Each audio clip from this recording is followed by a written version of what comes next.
দেনা পাওনা। 5 ছেলের পর যখন এক কন্যা জন্মিল, তখন বাপ মায়ে অনেক আদর করিয়া তাহার নাম রাখিলেন নিরুপমা। এ গোষ্ঠীতে এমন শৌখিন নাম ইতিপূর্বে কখনো শোনা যায় নাই। প্রায় ঠাকুর দেবতার নামই প্রচলিত ছিল। গণেশ, কার্তিক, পার্বতী তাহার উদাহরণ। এখন নিরুপমার বিবাহের প্রস্তাব চলিতেছে। তাহার পিতা রামসুন্দর মিত্র অনেক খোঁজ করেন, কিন্তু পাত্র কিছুতেই মনের মতন হয় না। অবশেষে মস্ত এক রায়বাহাদুরের ঘরের একমাত্র ছেলেকে সন্ধান করিয়া বাহির করিয়াছেন। উক্ত রায়বাহাদুরের পৈতৃক বিষয় আশয় যদিও অনেক হ্রাস হইয়া আসিয়াছে, কিন্তু বনেদি ঘর বটে। বরপক্ষ হইতে 10,000 টাকার পণ এবং বহুল দান সামগ্রী চাহিয়া বসিল। রামসুন্দর কিছুমাত্র বিবেচনা না করিয়া তাহাতেই সম্মত হইলেন। এমন পাত্র কোনো মতে হাতছাড়া করা যায় না। কিছুতেই টাকার জোগাড় আর হয় না। মাথা দিয়া বিক্রয় করিয়া অনেক চেষ্টাতেও 6,7 বাকি রহিল। এদিকে বিবাহের দিন নিকট হইয়া আসিয়াছে। অবশেষে বিবাহের দিন উপস্থিত হইল। নিতান্ত অতিরিক্ত সুদে একজন বাকি টাকাটা ধার দিতে স্বীকার করিয়াছিল, কিন্তু সময়কালে সে উপস্থিত হইল না। বিবাহ সভায় একটা তুমুল গোলযোগ বাঁধিয়া গেল। রামসুন্দর আমাদের রায়বাহাদুরের হাতে পায়ে ধরিয়া বলিলেন, শুভ কার্য সম্পন্ন হইয়া যাক, আমি নিশ্চয় টাকাটা শোধ করিয়া দিব। রায়বাহাদুর বলিলেন, টাকা হাতে না পাইলে বর সভাস্থ করা যাইবে না। এই দুর্ঘটনায় অন্তঃপুরে একটা কান্না পড়িয়া গেল। এই গুরুতর বিপদের যে মূল কারণ, সে চেলি পরিয়া, গহনা পরিয়া, কপালে চন্দন লেপিয়া চুপ করিয়া বসিয়া আছে।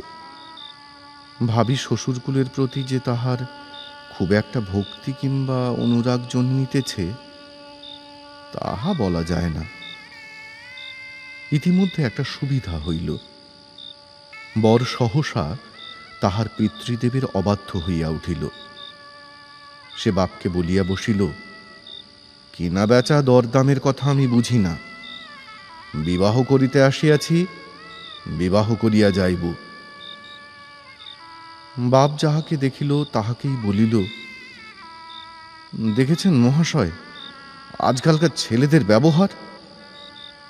2-1 প্রবীণ লোক ছিল। তাহারা বলিল, শাস্ত্র শিক্ষা নীতি শিক্ষা একেবারে নাই, কাজেই। বর্তমান শিক্ষার বিষময় ফল নিজের সন্তানের মধ্যে প্রত্যক্ষ করিয়া রায়বাহাদুর হতোদ্যম হইয়া বসিয়া রহিলেন। বিবাহ এক প্রকার বিষণ্ণ নিরানন্দভাবে সম্পন্ন হইয়া গেল। শ্বশুরবাড়ি যাইবার সময় নিরুপমাকে বুকে টানিয়া লইয়া বাপ আর চোখের জল রাখিতে পারিলেন না। নীরু জিজ্ঞাসা করিল, তারা কি আর আমাকে আসতে দেবেন না বাবা? রামসুন্দর বলিলেন, কেন আসতে দেবে না মা? আমি তোমাকে নিয়ে আসব। রামসুন্দর প্রায়ই মেয়েকে দেখিতে যান, কিন্তু বেহাই বাড়িতে তার কোনো প্রতিপত্তি নাই। চাকরগুলো পর্যন্ত তাহাকে নিচু নজরে দেখে। অন্তঃপুরের বাহিরে একটা স্বতন্ত্র ঘরে 5 মিনিটের জন্য কোনোদিন বা মেয়েকে দেখিতে পান, কোনোদিন বা দেখিতে পান না। কুটুম্ব গৃহে এমন করিয়া আর অপমান তো সহা যায় না।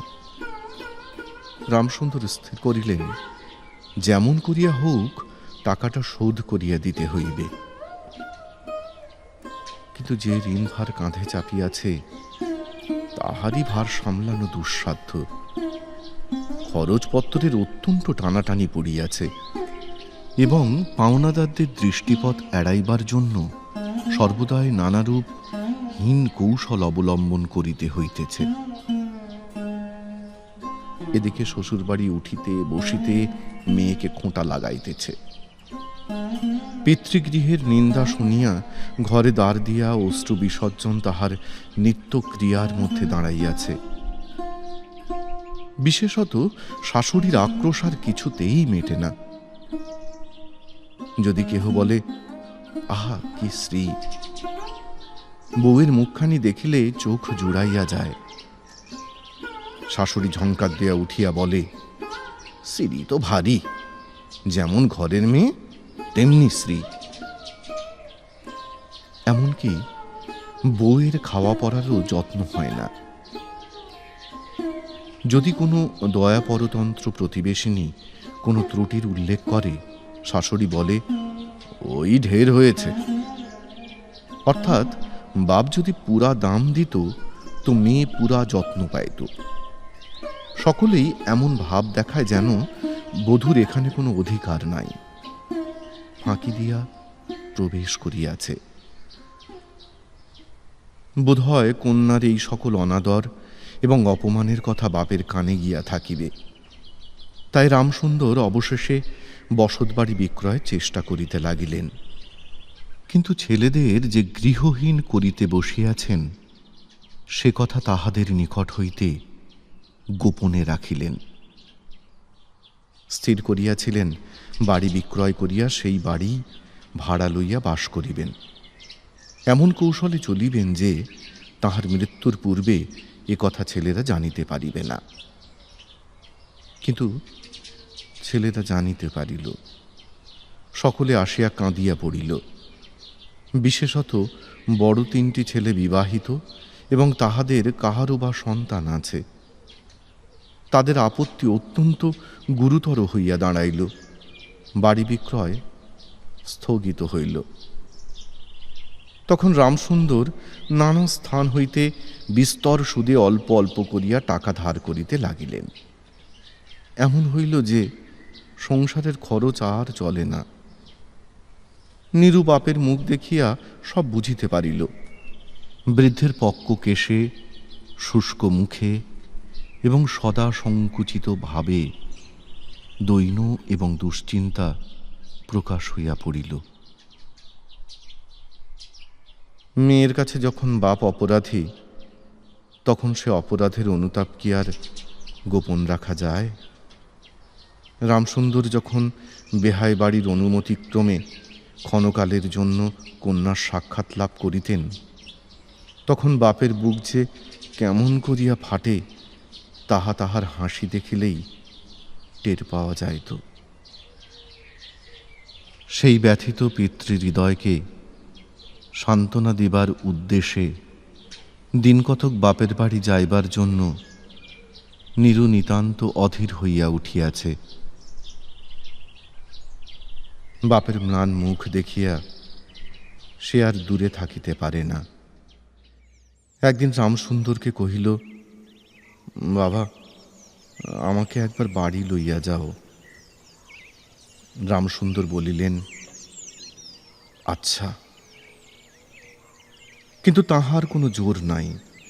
নিজের কন্যার উপরে পিতার যে স্বাভাবিক অধিকার আছে তাহা যেন পণের টাকার পরিবর্তে বন্ধক রাখিতে হইয়াছে। এমনকি কন্যার দর্শন সেও অতি সসংকোচে ভিক্ষা চাহিতে হয় এবং সময় বিশেষে নিরাশ হইলে দ্বিতীয় কথাটি কহিবার মুখ থাকে না। কিন্তু মেয়ে আপনি বাড়ি আসিতে চাহিলে বাপ তাহাকে না আনিয়া কেমন করিয়া থাকে? তাই বেহাইয়ের নিকট সে সম্বন্ধে দরখাস্ত পেশ করিবার পূর্বে রামসুন্দর কত হীনতা, কত অপমান, কত ক্ষতি স্বীকার করিয়া যে 3,000 টাকা সংগ্রহ করিয়াছিলেন সেই ইতিহাস গোপন থাকাই ভালো। নোট কখানি রুমালে জড়াইয়া চাদরে বাঁধিয়া রামসুন্দর বেহাইয়ের নিকট গিয়া বসিলেন। প্রথমে হাস্যমুখে পাড়ার খবর পাড়িলেন। হরেকৃষ্ণের বাড়িতে একটা মস্ত চুরি হইয়া গিয়াছে, তাহার আদ্যপান্ত বিবরণ বলিলেন। নবীন মাধব ও রাধা মাধব দুই ভাইয়ের তুলনা করিয়া বিদ্যাবুদ্ধি ও স্বভাব সম্বন্ধে রাধা মাধবের সুখ্যাতি এবং নবীন মাধবের নিন্দা করিলেন। শহরে একটা নূতন ব্যামো আসিয়াছে, সে সম্বন্ধে অনেক আজগবি আলোচনা করিলেন। অবশেষে হুঁকাটি নামাইয়া রাখিয়া কথায় কথায় বলিলেন, হ্যাঁ হ্যাঁ বেহাই, সেই টাকাটা বাকি আছে বটে।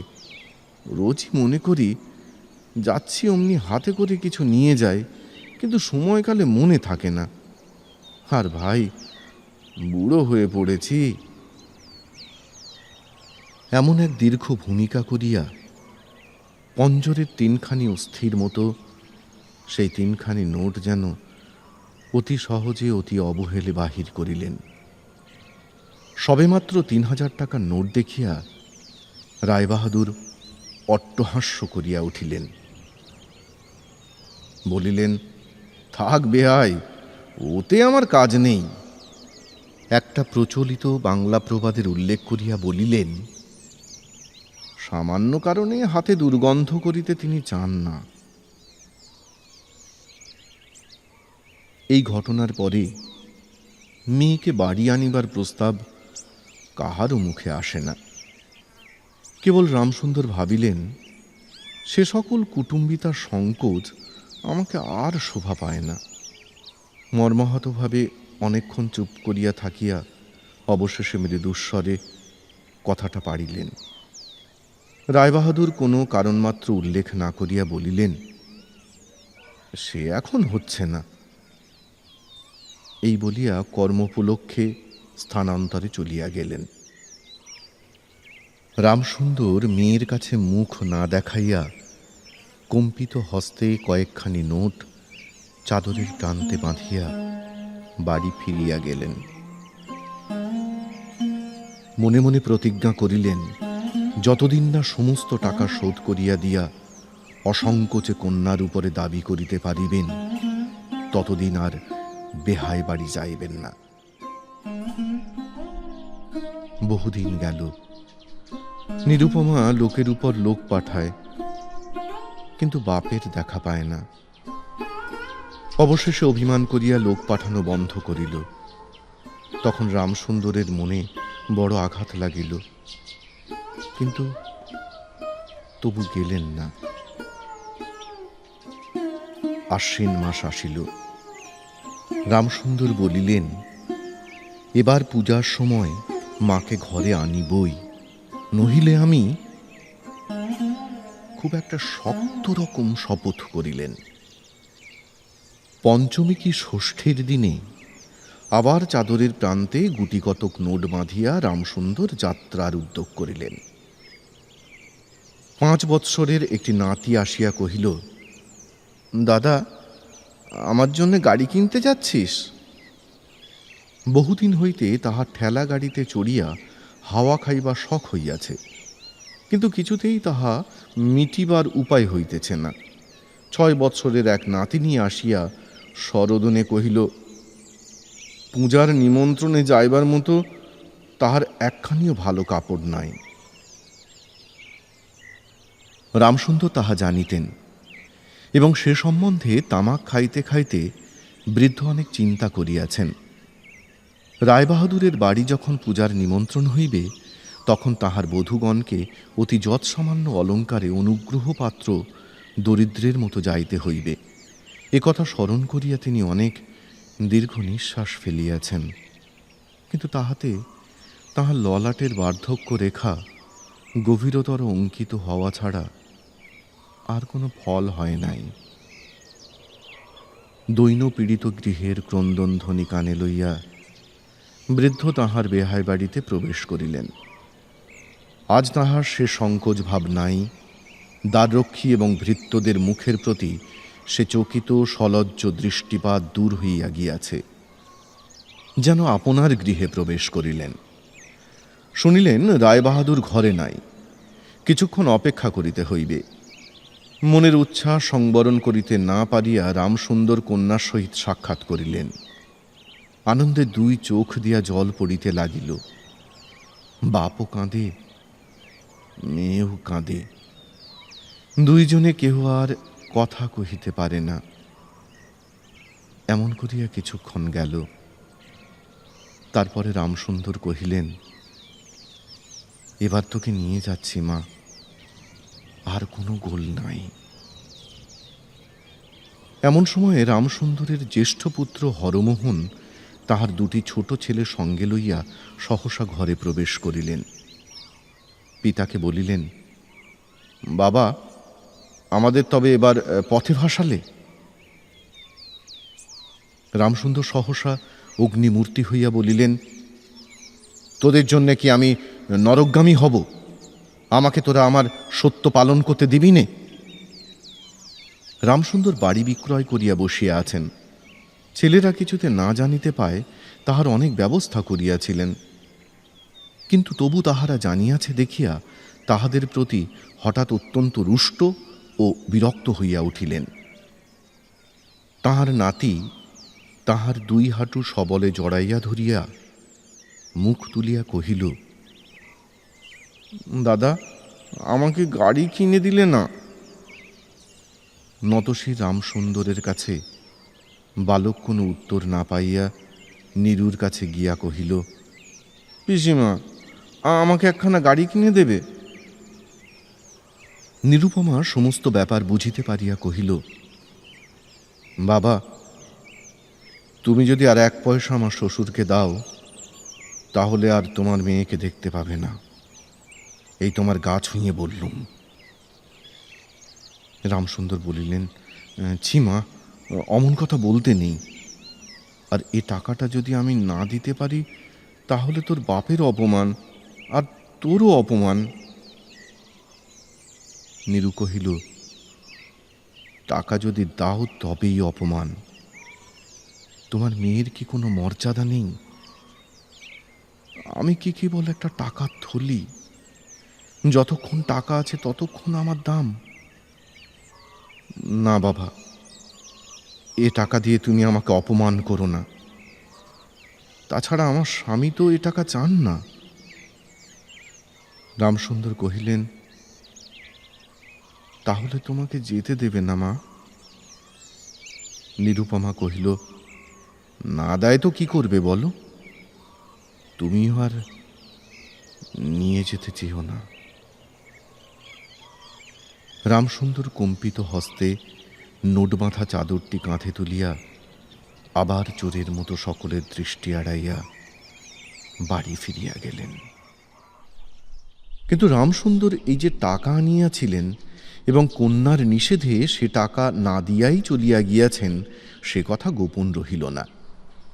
কোন স্বভাব কৌতূহলী দ্বারলগ্নকর্ণ দাসী নীরুর শাশুড়িকে এই খবর দিল। শুনিয়া তাহার আর আক্রোশের সীমা রহিল না। নিরুপমার পক্ষে তাহার শ্বশুর বাড়ি সরসজ্জা হইয়া উঠিল।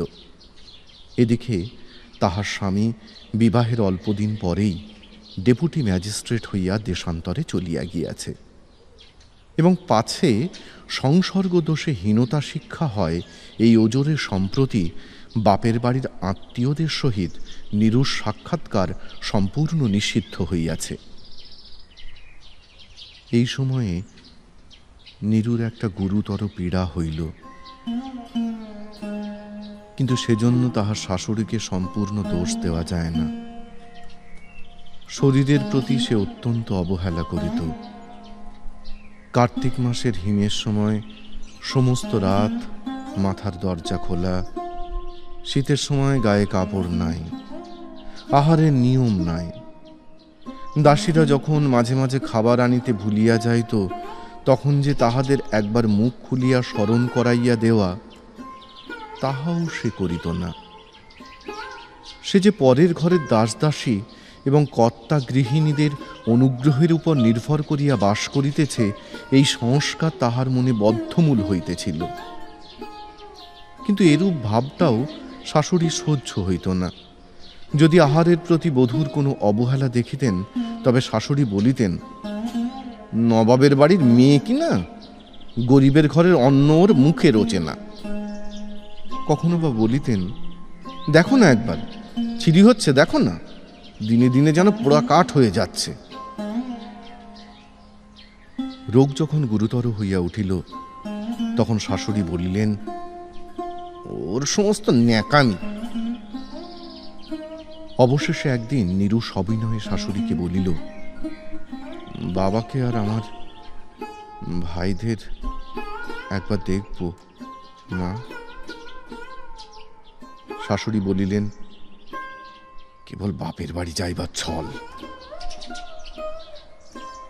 কেহ বলিলে বিশ্বাস করিবে না, যেদিন সন্ধ্যার সময় নীরুর শ্বাস উপস্থিত হইল, সেই দিন প্রথম ডাক্তার দেখিল, এবং সেই দিন ডাক্তারের দেখা শেষ হইল। বাড়ির বড় বউ মরিয়াছে। খুব ধুম করিয়া অন্ত্যেষ্টিক্রিয়া সম্পন্ন হইল। প্রতিমা বিসর্জনের সমারোহ সম্বন্ধে জেলার মধ্যে রায়চৌধুরীদের যেমন লোকবিখ্যাত প্রতিপত্তি আছে, বড় বউয়ের সৎকার সম্বন্ধে রায়বাহাদুরদের তেমনি একটা খ্যাতি রটিয়া গেল। এমন চন্দন কাষ্ঠের চিতা এ মুলুকে কেহ কখনো দেখে নাই। এমন ঘটা করিয়া শ্রাদ্ধ কেবল রায়বাহাদুরদের বাড়িতেই সম্ভব, এবং শোনা যায় ইহাতে তাহাদের কিঞ্চিত ঋণ হইয়াছিল। রামসুন্দরকে সান্ত্বনা দিবার সময় তাহার মেয়ের যে কিরূপ মহাসমারোহে মৃত্যু হইয়াছে, সকলেই তাহার বহুল বর্ণনা করিল। এদিকে ডেপুটি ম্যাজিস্ট্রেটের চিঠি আসিল। আমি এখানে সমস্ত বন্দোবস্ত করিয়া লইয়াছি, অতএব অবিলম্বে আমার স্ত্রীকে এখানে পাঠাইবে। রায়বাহাদুরের মহিষী লিখিলেন, বাবা, তোমার জন্য আরেকটি মেয়ের সম্বন্ধ করিয়াছি, অতএব অবিলম্বে ছুটি লইয়া এখানে আসিবে। এবারে 20,000 টাকার পণ এবং হাতে হাতে আদায়। শুনলেন আজকের নিবেদন। কেমন লাগলো কমেন্টে জানান। ভালো লাগলে শেয়ার ও সাবস্ক্রাইব করুন আমাদের চ্যানেল হিয়ার মাঝে শুনছি রবীন্দ্রনাথ।